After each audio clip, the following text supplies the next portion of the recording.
Well, good, happy Thursday, everyone. It's October 28th. God bless you. We're here today with a word for you and me, but you today. Amen. And we're looking at 1 Corinthians chapter 6, verse 12. And the Message Bible says, if I went around doing whatever I thought I could get by with, I'd be a slave to my whims.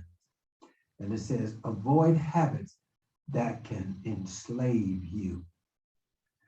Paul said, just because something is technically legal doesn't mean it's spiritually appropriate. Oh, let me say that again. Just because something is technically legal doesn't mean it's spiritually appropriate. If I went around doing whatever I thought I could get by with, I'd be a slave to my whims. If you're serious about spiritual growth, look for opportunities to say no to yourself in small areas. Then one day you'll be able to say it when it really counts. Daniel started by saying no to eating the king's food. Later, he was able to say no to bowing to the king's idols. Zero in on the undisciplined areas of your life, the ones you keep excusing, rationalizing, and delaying dealing with. Paul measured his actions by this yardstick. It is not beneficial. Does it have the potential to control me? Again, this is the NIV version of the same verse, 1 Corinthians chapter 6, verse 12.